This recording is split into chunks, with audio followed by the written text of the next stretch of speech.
Mesdames et messieurs, bonsoir et bienvenue au journal. À l'entame de cette édition, la question de l'emploi était au cœur d'une rencontre politique organisée hier par le Parti des travailleurs pour le progrès et l'adhésion sociale.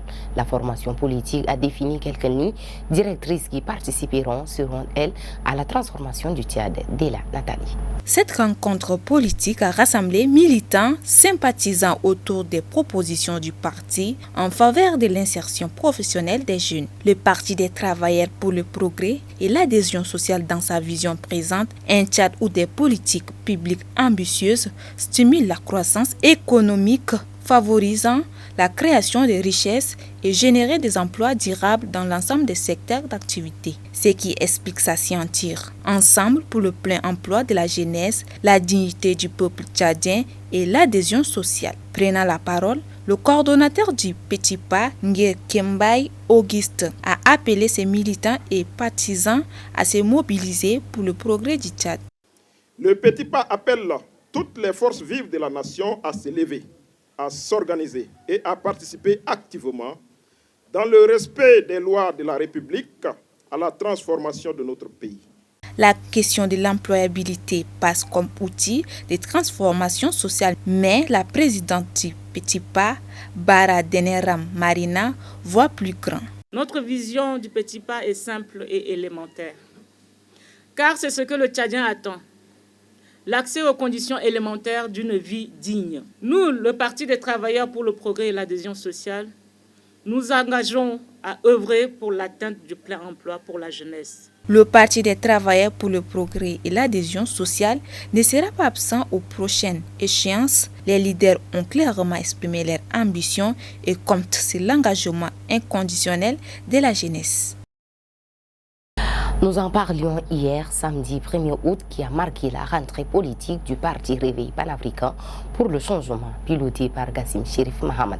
Bâtir une paix durable et garantir la sécurité régionale, le Tchad comme havre de stabilité, c'est la ceinture du parti. La cérémonie a eu lieu au siège du parti, situé au quartier Djambalbar, dans le 2e arrondissement d'Injamena. On fait le point avec Biaktobo Emmanuel. C'est le président. Une rentrée politique en grande pompe du Parti Réveil panafricain pour le changement RPC de Gassim Chérif Mahamat. Notre panafricanisme n'est pas un slogan, ni une posture de circonstance. Ce n'est pas un panafricanisme revanchard ou de démagogie. C'est un panafricanisme de conviction, de responsabilité et de renaissance. L'ancienne voix discordante, devenue porte-parole du gouvernement tchadien, se positionne. Le RPC est un parti profondément panafricaniste, progressiste et de gauche.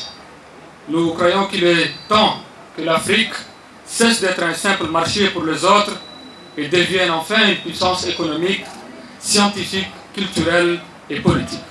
Bâtir une paix durable et garantir la sécurité régionale, le Tchad havre de stabilité, c'est sa ligne conductrice avec une vision plus large de l'Afrique. Notre ambition est de promouvoir une Afrique intégrée, où les biens, les personnes, les capitaux et les idées circulent librement. Nous soutenons la construction d'un espace économique africain commun, le renforcement des institutions continentales et à terme l'avènement d'une monnaie africaine unique capable de consolider notre souveraineté économique. Le RPC reste rattaché à un principe, le dialogue. Le Tchad n'a pas besoin de nouvelles fractures. Le Tchad a besoin de débats, des idées, de compromis et de dialogue. Les divergences politiques sont consubstantielles à la démocratie, mais elles ne doivent jamais conduire à la haine, à la violence ou à la destruction de notre nation. Ancien rebelle et signataire de l'accord de paix de Doha, Gassim Chérif Mahamat communique aujourd'hui de haut de son poste de ministre de la Communication, porte-parole du gouvernement sur la sécurité, la souveraineté et la transition numérique. Avec le RPC, il reste allié au parti au pouvoir. Alors que le Tchad affiche des perspectives économiques encourageantes, les derniers indicateurs 5,3% de croissance salués par la BEAC et la Banque mondiale cachent une réalité plus contrastée. Une économie largement portée par le pétrole. L'agriculture, qui fait vivre près de 80% de la population, peine à retrouver son rôle de moteur du développement. Que révèle réellement cette croissance et le pays est-il suffisamment préparé à l'après-pétrole? Et le mot de réponse signé l'UNICEF.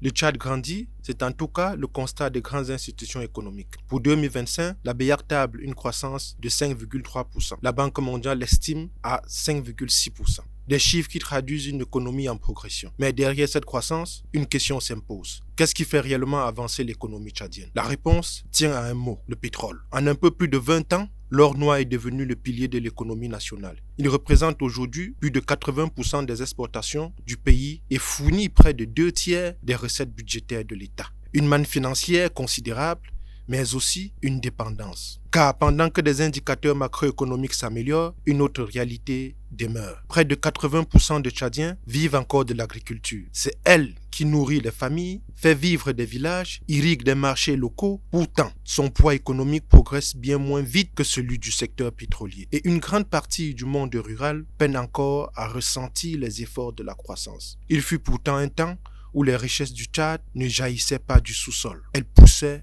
dans des champs.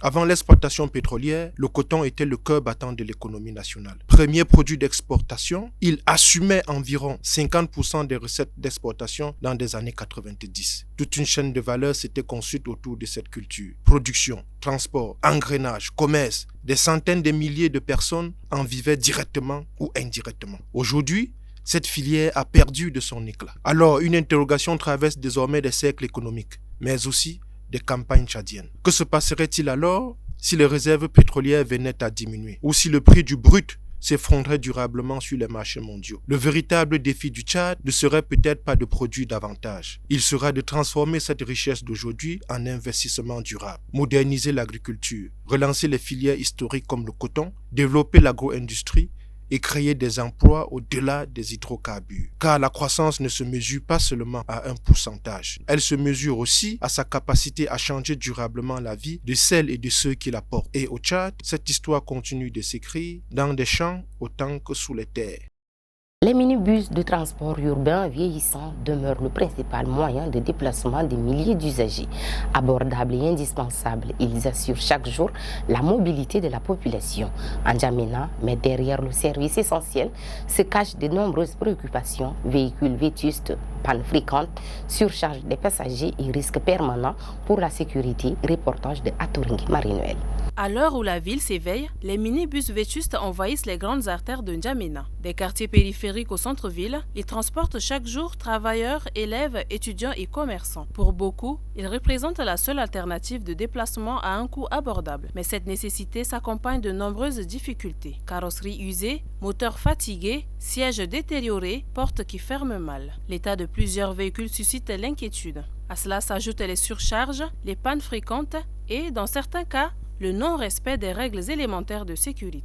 Pour les minibus qui sont un peu vieux là, c'est pas bien pour le capitaine. Ce que nous voyons de bus, n'est-ce pas, qui sont dans le mauvais état et qui contribuent, n'est-ce pas, à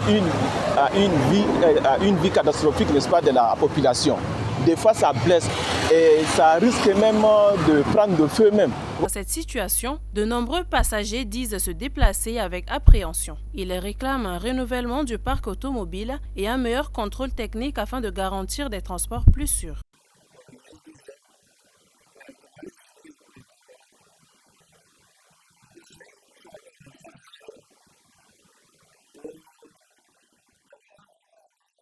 « 80% des vieux minibus sont en mauvais état et tout le monde le sait. Tous les pays voisins ont bénéficié de l'aide des autorités dans le secteur du transport urbain, notamment les minibus, sauf chez nous au Tchad. Un chauffeur de minibus n'a pas assez de moyens pour s'offrir un nouveau véhicule car sa recette journalière ne sert qu'à s'occuper de sa famille.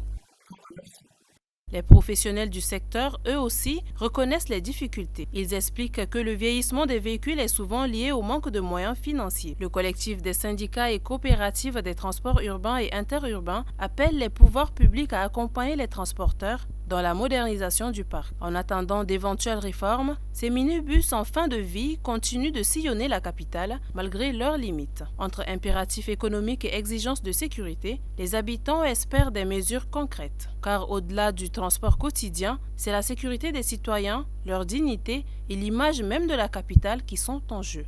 Rouge, juteuse et légèrement acidulée, la grenade est bien plus qu'un simple fruit de saison. Riche en antioxydants, en vitamine C et en fibres, elle possède de nombreuses qualités nutritionnelles. Dans cette chronique, découvrons les bienfaits de ce fruit aux multiples vertus d'Arbarois Yolande. Savez-vous qu'un fruit peut être à la fois savoureux, rafraîchissant et riche en éléments essentiels pour notre organisme? C'est le cas de la grenade, le fruit du grenadier que nous mettons à l'honneur dans cette chronique nutrition.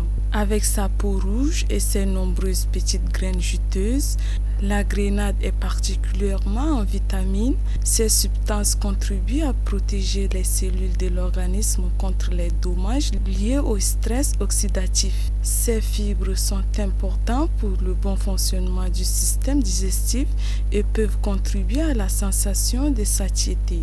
La grenade peut se consommer simplement en retirant ses graines pour les manger fraîches. Elle peut aussi accompagner une salade de fruits ou certains plats. Son jus est également apprécié, mais il est préférable de privilégier le fruit entier afin de bénéficier de ses fibres et de limiter ses sucres ajoutés. Cependant, malgré ses qualités nutritionnelles, la grenade n'est pas un médicament et ne remplace pas un traitement médical.